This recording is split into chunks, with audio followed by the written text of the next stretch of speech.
जी, हमारे साथ national general secretary Mohanlal Patil ji मौजूद हैं आरपीआई पार्टी से। सर, आपके चुनावी मुद्दे क्या रहेंगे? हम लोग आज यहाँ इस प्लेस पे इसलिए आए थे।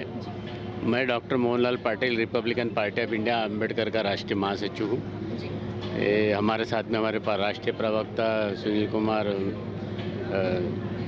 गहलोत जी है, हमारे प्रदेश अध्यक्ष अनिल बड़गुजर जी है, डीपी सिंह जी है। तो हमारे कार्यकर्ता के साथ हम लोग इसलिए यहाँ आए थे कि आज हमारे जो राजकुमार जी सैनी जी है, जो उनके लोकतंत्र सुरक्षा पार्टी से यहाँ चुनाव लड़ने जा रहे हैं, उसको समर्थन देने का हमारे प्रदेश कार्यकारिणी ने हरियाणा के तय किया है। इसलिए मैं उनको समर्थन देने के इसमें हम लोग यहाँ आज उपस्थित हुए हैं।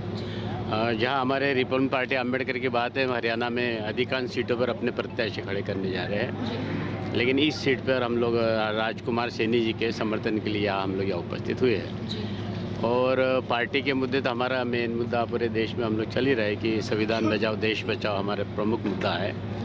और देश के अंदर जो वर्तमान राजनीति के जिसके अंदर में जिस तरह से संविधान में बदलाव करने की बात कर रहे हैं, और जो विशेष करके जो आरक्षित वर्ग के लोग हैं उनके जो अधिकार है और उनके अधिकार को छीनने का नियमित रूप से प्रयास हो रहा है। लोगों का आरक्षण ख़त्म करने के लिए जो उद्योग धंधे, सरकारी जो उद्योग है उसका निजीकरण सरकार कर रही है। लोगों की स्कॉलरशिप कम कर दी है। आजकल विदेश में पैसा पढ़ने के लिए देते थे, वो बहुत सारी चीज़ें कम कर दी एससी और पिछड़े वर्ग के लोगों का।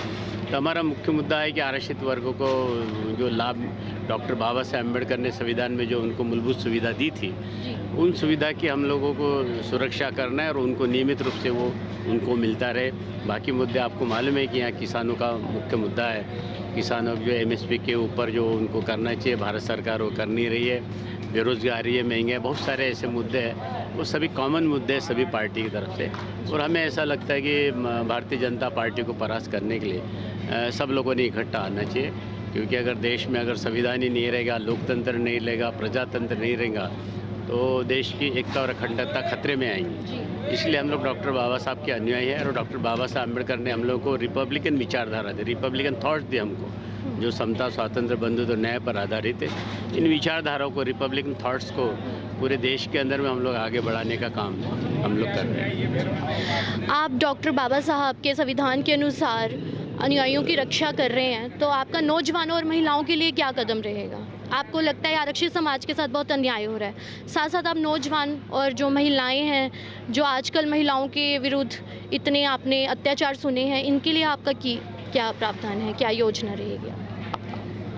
अक्सर जो ये घटनाएं होने के बाद ही बहुत सारे लोग उसके बारे में बोलते, लोगों को ये पता ही नहीं है कि ऐसी रोज़ अगर अपन आंकड़े वाले अगर सरकार की ये दे दे, रोज़ इस देश के अंदर 5 से 6 हज़ार बलात्कार होते हैं। एक आदि को लोग हाईलाइट करते हैं, ये सालों से चल रहा है ऐसा।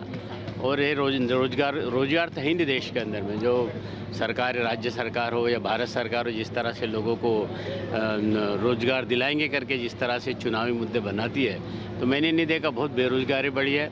बेरोजगारी के साथ में महिला की सुरक्षा के भी हमारे देश के अंदर बहुत बड़ा मुद्दा है।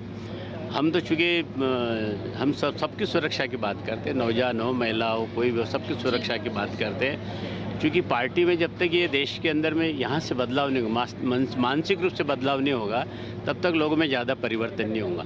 इसलिए मानसिक रूप से बदलाव तभी हो सकता है, लोग जब प्रजातंत्र, लोकतंत्र की विचारधारा को लेके चले, तो उनके जब तक मानसिक रूप से बदलाव नहीं होगा तो लोग इस तरह से घटनाएं देश में होती हैं। बिल्कुल सर, मानसिक रूप से परिवर्तन बहुत ज़्यादा जरूरी है हमारे समाज में। धन्यवाद।